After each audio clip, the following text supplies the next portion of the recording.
Oi pessoal, tudo bem com vocês? Professor Damião aqui falando, disciplina de Geografia. Mais uma breve videoaula para vocês durante esse período de aula remota, né?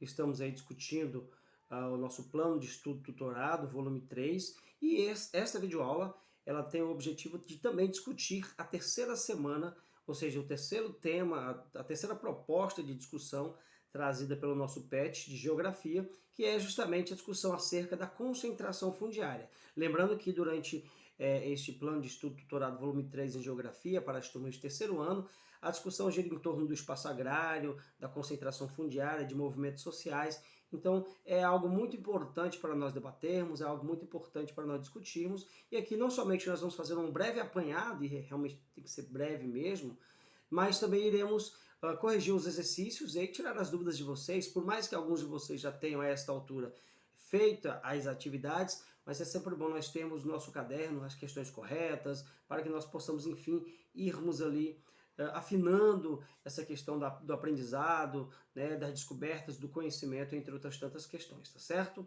Bom, a concentração fundiária, pessoal, é um problema antigo aqui no nosso país. O Brasil é um dos países que mais concentra terras no mundo, né? E esse processo remonta ao período colonial, quando da chegada dos portugueses por aqui, à medida que eles começaram o processo de exploração do território que viria a ser o Brasil, eles tiveram entre as iniciativas a ideia famigerada de distribuir eles. Quando eu digo eles, me refiro à coroa portuguesa, né? Até para facilitar o processo de gestão e administração desta vastidão de território que eles outrora houveram de ocupar, de explorar, de invadir, enfim, eles optaram por dividir em gigantescas glebas de terra, né, aquelas áreas bastante extensas que foram denominadas de capitanias hereditárias. Esses capitães hereditários eram chegados da coroa portuguesa, que por sua vez poderiam também redistribuir dentro de uma mesma capitania em outras porções menores, entre aspas, denominadas de sesmarias. Tudo isso num período em que se explorava inicialmente a atividade agrícola para o cultivo de cana-de-açúcar, posteriormente também a pecuária, entre outras atividades. Muito embora a divisão do território brasileiro até então explorado em capitanias hereditárias não tivesse dado liga de imediato, tendo sido apenas 2 ou 3 capitanias que tiveram sucesso, mas de todo modo isso inaugura o processo de concentração de terras no nosso país. Nós temos uma vastidão de território. Hoje o território brasileiro ele é de mais de 8 milhões e 500 mil quilômetros quadrados, e em se tratando do espaço agrário, é lamentável termos que dizer que boa parte dessa vastidão de território é concentrada na mão de poucas pessoas. Então, o que é característico do nosso espaço agrário, infelizmente, é a concentração de terras. O material de vocês traz justamente essa situação, porque quanto maior for a concentração de terras, menor será a quantidade de propriedades de terras disponíveis para as pessoas cultivarem. Não à toa nós temos inúmeras situações de conflitos de terra, né? A emergência de movimentos sociais de luta pela terra. O principal deles é o MST, o Movimento dos Trabalhadores Rurais Sem Terra, que é um movimento muito importante para essa discussão acerca da necessidade da reforma agrária. E aí na semana subsequente, na semana 4 do PET, vocês discutirão sobre a reforma agrária, né? E verificarão o que é a reforma agrária e a importância dela, dessa questão de você redistribuir de forma justa as propriedades rurais. E aí os movimentos sociais de luta pela terra vão surgindo, vão debatendo, vão ali entrando em conflito, né, vão ali confrontando os grandes proprietários de terra, que na sua grande maioria tem gigantescas áreas improdutivas, ou seja, a terra ela tem uma função social. A função social da terra é produzir. E boa parte dessas terras que são concentradas na mão de uma meia dúzia de pessoas, por assim dizer, elas estão dessa forma concentradas por mera especulação, né, uma vez que se produz apenas uma porção delas. Ou até mesmo que se produza, tenha-se aquela lógica da grande propriedade monocultiva, o que é também uma herança colonial, desde os tempos em que os portugueses por aqui cultivavam gigantescas áreas com cana-de-açúcar. Ali nós já tínhamos o chamado plantation, e esses plantations eles persistem até os dias atuais. O que são os plantations? Na ocasião do período colonial, nós tínhamos as grandes áreas, né, monocultoras, ou seja, apenas com um único gênero agrícola, portanto cana-de-açúcar naquele período.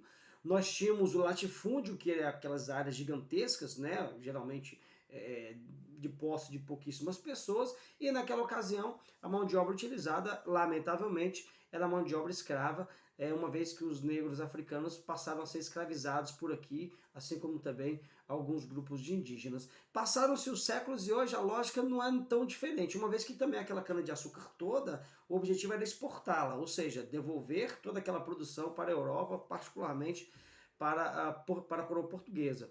Atualmente nós temos também, não muito diferente, gigantescas áreas cultivadas com um único gênero agrícola, ou seja, nós temos monocultivos hoje de soja, da mesma cana-de-açúcar, de café, de milho, em vastíssimas áreas. A única diferença hoje é que a mão de obra não é mais escravizada, afinal de contas os tempos são outros, mas também se tem um emprego bastante considerável de máquinas, de implementos. Então há um processo de mecanização muito intenso das atividades rurais por aqui desenvolvidas, especialmente na agricultura, das grandes propriedades. E aí, boa parte, se não quase tudo que se produz nessas grandes áreas, com soja, com milho, com café, etc., é para exportação.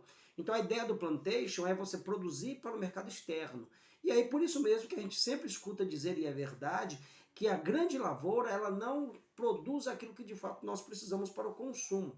Quem é a principal responsável por esse processo de produção daquilo que a gente realmente requer para o nosso consumo, para o mercado interno, é a agricultura familiar, é a pequena unidade agrícola, aquelas áreas menores onde as pessoas de fato cultivam o que está na base alimentar das pessoas aqui no Brasil, o que vai para as feiras livres, o que vai para os mercados, para ser, portanto, consumido por todos nós. Então a lógica do espaço agrário brasileiro é justamente esse processo, né, de concentração fundiária e, como eu disse, isso engendra os embates, as lutas sociais e a discussão que dura muito tempo acerca da necessidade de implementação de uma reforma agrária. Temos aqui alguns dados trazidos pelo plano de estudo tutorado de vocês, pessoal. Diz o seguinte: a estrutura fundiária brasileira é uma das mais concentradas do mundo, como nós já havíamos dito. Enquanto os minifúndios representam 70% do total das propriedades rurais e ocupam uma área de cerca de 11% do espaço agrário, os latifúndios ocupam 55% da zona rural brasileira. Ou seja, em termos quantitativos, nós temos muitos minifúndios, que são pequenas áreas. Porém, esses minifúndios, embora eles sejam muitos, eles só ocupam 11% de todo o espaço agrário brasileiro. 55% do nosso espaço agrário é ocupado pelos latifúndios, ou seja, por aquelas enormes áreas de terra que são ali de posse de alguns grupos de poucas pessoas, geralmente de grandes empresas rurais, que desenvolvem aquela lógica da agroindústria, né? Ou seja, você produz ali o gênero agrícola, ao mesmo tempo você já processa tudo aquilo e já exporta. É bom lembrar também, já falamos sobre isso em outra ocasião, que a grande lavoura também ela é propensa à utilização exacerbada de agroquímicos, o que é um grande problema do ponto de vista ambiental, da saúde humana, enfim, da contaminação de solo, de ar, de lençol freático, e o Brasil é um dos países que mais consomem agroquímicos, agrotóxicos, para ser mais exato, veneno no mundo. Então o Brasil é um gigante consumidor de agroquímicos. E por quê? Porque temos a nossa estrutura agrária assentada na grande lavoura, no latifúndio, então passa-se a haver essa grande concentração. A concentração de terras também, evidentemente, desencadeia outros problemas, entre os quais o êxodo rural. As pessoas passam a migrar para as cidades, uma vez que elas no campo não tendo mais a terra e sendo substituídas as suas mãos de obras por máquinas, por equipamentos, não lhes resta outra coisa a não ser migrar para as cidades e aumentar ali, engrossar o caldo dos bolsões da miséria, da pobreza, das periferias das grandes cidades brasileiras. Nós temos aqui no PET alguns gráficos que eu acho importante nós darmos uma ênfase nele. Com relação aos minifúndios, eles representam, no minifúndio são pequenas áreas, né? Quase 30% da área do nosso território, e são 90,7% de todos os imóveis rurais no Brasil, mais de 90% são minifúndios. Porém, esses minifúndios, por serem muito pequenininhos, ocupam uma pequena área. O que é uma área? De que forma se mede, por exemplo, uma área de terra? A gente costuma calcular, geralmente a unidade de medida para as terras são os hectares. Um hectare corresponde a 10 mil metros quadrados, né? E tem unidades, tem imóveis rurais que tem simplesmente 10 mil, 50 mil, 1 milhão de hectares. É muita área. Tem áreas aí na mão de um ou dois latifundiários que é do tamanho do estado de Sergipe, por exemplo. para nós vermos como é exacerbado tudo isso. 23% de área é ocupada pelas médias propriedades, são aproximadamente 7% dos imóveis rurais, e os incríveis 47,2% da área de nossa zona rural brasileira é ocupada pelas grandes propriedades. Porém, essas grandes propriedades representam apenas 2,3% de todos os imóveis. Repare, muito poucos imóveis, pouquíssimos imóveis rurais ocupam metade da zona rural brasileira. Então isso é gritante. É necessário que haja o processo de reforma agrária, sim. Muitas dessas unidades rurais aí, elas estão improdutivas. O termo técnico é a área devoluta, ou seja, ela está improdutiva. A função social da terra não está sendo ali, de todo modo, exercida. E aí os governos que, infelizmente, se sucedem no nosso país nunca se interessaram muito no desenvolvimento de uma reforma agrária consolidada, sólida, onde de fato as terras pudessem ser distribuídas. Nos últimos tempos para cá, nesses últimos governos, menos ainda, tem se andado a passos de tartaruga no que diz respeito à redistribuição justa dessas terras. Então não é tomar a terra do indivíduo. O que o processo de reforma agrária faz, pelo menos fazia, porque nesse atual governo não tem feito absolutamente nada nesse âmbito, o que faz o governo é comprar aquela grande propriedade do latifundiário, aquela terra está improdutiva, e aí você vai distribuir aquela grande área para os pequenos produtores rurais trabalharem, cultivarem e assim se alimentarem e reduzirem os índices de pobreza, né? Tem um mapa aqui que apresenta as regiões brasileiras que mais concentram terras no Brasil, né? A região norte tem aproximadamente 20,5 mil imóveis, 60,3% milhões de hectares é a área dos imóveis ali da região norte, centro-oeste, né, com 39,7 mil imóveis, com mais ou menos 99 milhões de hectares. A região nordeste, né, tem 19,6 mil imóveis, região sudeste 28,4 mil imóveis e região sul 22 mil imóveis. Essa quantidade de imóveis e o tamanho de área deixa claro como é concentrada. Então, diante disso, se vocês acurarem bem a interpretação desse mapa que o PET apresenta, percebam que a região centro-oeste do Brasil é a que mais concentra terras. Haja vista, claro, que nós temos lá aquela região toda ocupada por grandes imóveis rurais, no sentido de... é lá o dito celeiro do Brasil, muito embora essa fronteira agrícola tenha rompido para a região norte, para a Amazônia, principalmente, isso tem provocado, evidentemente, a questão do desmatamento, das queimadas, etc. Então, tanto para o cultivo do solo, quanto para a criação do gado bovino, principalmente, que é uma pauta importante de exportação à proteína animal aqui do Brasil, temos assistido essa expansão gigantesca e essa hiper, super, mega concentração de terras aqui no Brasil, tá certo? O passado colonial nesses países pobres, né, meio que deixou esse legado lamentável para esses lugares, e o Brasil não é diferente. Então a estrutura fundiária de um país só se torna menos desigual quando existe a redistribuição de terra, portanto, quando existe ali a reforma agrária que, entendam, infelizmente é algo que está bem distante para acontecer na íntegra, de forma sólida, de forma contínua. Às vezes um governo tem uma iniciativa, redistribui um pouco ali daquela terra concentrada, já os outros não têm interesse, e não há uma preocupação de fato para que se distribua corretamente as terras aqui no Brasil, infelizmente. As questões, gente, são muito, muito tranquilas. A primeira questão da atividade da semana 3 de nosso PET de Geografia traz a seguinte pergunta, bem evidente, bem óbvia essa questão, né? A estrutura fundiária no Brasil, está concentrada nas mãos de uma pequena parcela da população, criando assim os conflitos por terra. Diante desse problema, o mapa abaixo mostra a distribuição territorial mais conflitantes em 2009 no território brasileiro. E aí, são dados de 2009, embora sejam dados antigos, mas dá para nós termos ali uma noção. As esferas sobrepostas no mapa indicam os lugares onde existe a maior incidência desses conflitos em números, né? E aí pede para vocês analisarem o mapa e responderem. Assinale a alternativa correta. A região do Brasil com maior número de conflitos por terra evidentemente, se batermos o olho no mapa, nós vamos ver que o número de conflitos por terra na região norte do Brasil era muito grande e não é diferente hoje em dia, ainda continua sendo muito grande. Repare que nomes, digamos assim, célebres de ativistas que sempre lutaram pela justiça no campo, pela distribuição das terras, ou pelo combate ao desmatamento, ambientalistas, ativistas, enfim, trabalhadores rurais, diversos já tombaram nesses conflitos por terras, sobretudo na região norte do Brasil. Geralmente a mando dos grandes proprietários rurais, dos grileiros de terras, né, dos latifundiários. Só para citar, Chico Mendes, lá no final dos anos 80, irmã Dorothy Stang, em 2005, uma missionária americana que morta no Pará também, na cidade de Anapu.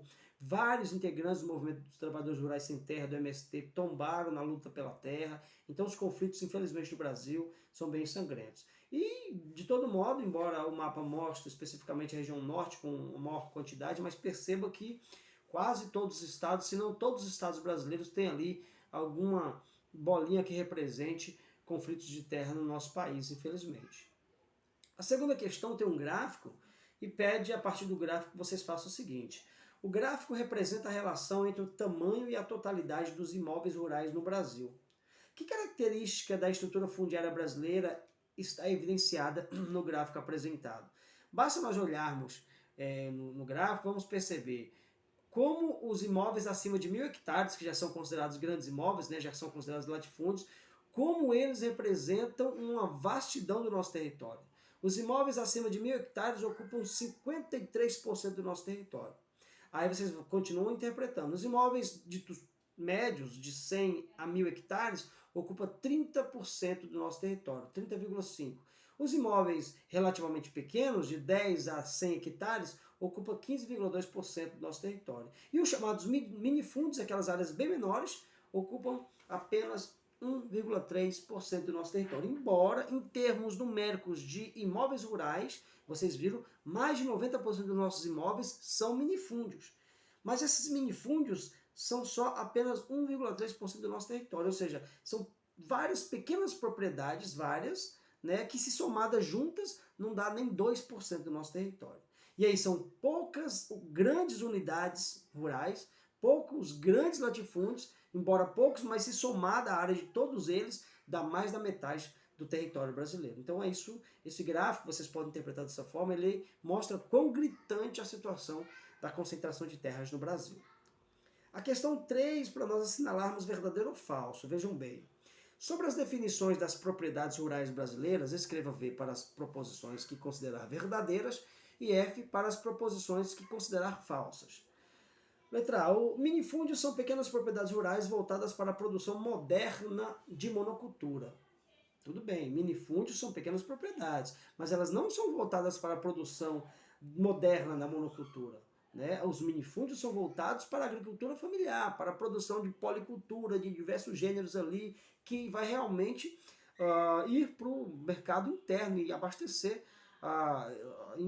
enfim, os consumidores. Né? Nós nos alimentamos muito em função da pequena propriedade dos minifúndios. Então, portanto, é falsa, porque os minifúndios não estão voltados para a produção moderna de monocultura. Letra B. Latifúndios são grandes propriedades rurais voltadas para a produção de subsistência. Falsa também, é o inverso. Os latifúndios são grandes propriedades rurais voltadas para a produção moderna de monocultura. A produção de subsistência, que é aquela do nosso próprio abastecimento, é praticada pelos minifúndios. Então, falsa letra A, falsa letra B. Letra C. Módulo rural é o imóvel rural explorado por uma família, garantindo nele o próprio sustento. Né? Na verdade, não é módulo rural, sim um minifúndio, uma propriedade rural familiar. É um imóvel que é explorado por uma família que garante seu próprio sustento. Falso também.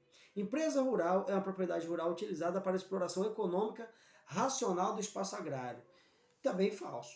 Porque a empresa rural, ela não tem essa lógica de exploração econômica racional. Porque geralmente nós vimos aqui que a exploração de uma grande empresa rural, ela na verdade, ela vai estar sempre voltada ali para a questão da obtenção do lucro e assim sendo a utilização exacerbada e despreocupada de agroquímicos, às vezes até um desmatamento além da conta, enfim, as práticas são bem questionáveis das grandes empresas rurais, né? Então, portanto, as proposições todas falsas, na verdade é uma correção, que o módulo rural sim, né, nós podemos assegurar como verdadeiro, porque o módulo rural é aquela unidade rural que é também com um determinado tamanho. O que é o módulo rural? É um tamanho pequeno de uma propriedade. Então você tem quantos módulos rurais? Eu tenho um módulo rural, eu tenho 2 módulos rurais. Então, corrigindo aqui a minha proposição, a letra C ela é verdadeira. O módulo rural é aquele imóvel menor né, explorado por uma família, garantindo nele seu próprio sustento. Então, falsa, falsa, letra C, verdadeira, letra D, falsa. Temos uma frase, né, num cartaz do MST, bem interessante essa frase: tem muita gente sem terra e tem muita terra sem gente, fato, né? Então, a luta pela terra no Brasil existe há décadas e já fez várias vítimas entre trabalhadores do campo, religiosos e outros. Entre as principais razões dos conflitos de terras no Brasil, podemos citar A. A disputa pelas poucas áreas férteis em nosso território. Não assinalar isso, porque na verdade não são poucas áreas férteis no nosso território, são várias áreas férteis. O problema não está na fertilidade ou não do solo. Então, portanto, letra A, incorreta. A concentração da propriedade da terra nas mãos de poucos e a ausência de uma reforma agrária efetiva. Segura essa questão que nós vamos, de fato, ter que assinalá-la. Letra C, a divisão excessiva da terra em pequenas propriedades, dificultando o aumento da produção. Pelo contrário, a terra não é dividida. O problema está na ausência da divisão dessa terra. Letra D, a perda do valor da terra agrícola pelo crescimento da industrialização do nosso país. Não. A terra agrícola no Brasil tem um valor gigantesco, até porque o Brasil, o PIB brasileiro, provém, na sua grande maioria, das atividades agrárias exportadoras. Então a terra no Brasil tem um valor exponencial. Não se trata dessa questão. Assim sendo, o grande problema que gera conflitos está na concentração da propriedade privada nas mãos de poucas pessoas e a ausência de reforma agrária. Portanto, a letra B deve ser assinalada. Quinta e última questão, tem um pequeno texto que diz o seguinte: só produzir alimentos não é o bastante para acabar com a fome. O importante, sobretudo nos países, nas regiões onde a população rural é grande e tem taxas de crescimento demográficas elevadas, é que se consiga uma integração orgânica entre o combate à fome e a produção de alimentos por parte dos pobres que vivem no campo. Ou seja, trocando em miúdos, o importante é produzir alimentos, mas manter as pessoas no campo, sobretudo aquelas que de fato devem produzir, os agricultores, as agricultoras familiares, né? Porque produzir alimento despreocupadamente, sem levar em conta a questão social, uma questão, né, de qualidade de vida para as pessoas, se fosse por isso, continuaríamos aí com essa produção em larga escala, com a grande propriedade monocultiva, com agroquímica, etc. Quando na verdade o ideal é produzir o alimento, mas dar a essas pessoas uma certa dignidade, mantê-las no campo onde elas de fato sempre viveram, com qualidade de vida, e de fato ali elas se reproduziriam na condição de agricultores e agricultoras familiares, né? Ou camponeses e camponesas, que é uma discussão mais ampla, porque o campesinato envolve ali a questão também da identidade, da luta social, né? É aquela coisa um pouco mais holística de se pensar o viver no campo, por assim dizer. Então o texto pode ser utilizado como argumento a favor do desenvolvimento industrial, não, do controle da natalidade também não, da reforma agrária e da distribuição de cestas básicas. É evidente que o texto ele é um importante argumento a favor da necessária reforma agrária que no Brasil tanto custa de acontecer. Tá certo, pessoal? Claro que é uma discussão muito rápida, às vezes até atropelada, quando na verdade o ideal é que isso aqui nós explorássemos mais aprofundadamente, tá certo? Mas de todo modo já é algo importante para nós termos ali uma noção e assim discutirmos e vocês também de todo modo responderem às atividades de vocês no PET. Agradeço aí pela atenção, espero que vocês tenham acesso a esse vídeo e assim possam estar acompanhando com a gente a discussão do que nos traz o Plano de Estudo Tutorado de Geografia no seu volume 3. Um abraço, pessoal, fiquem bem, até a próxima!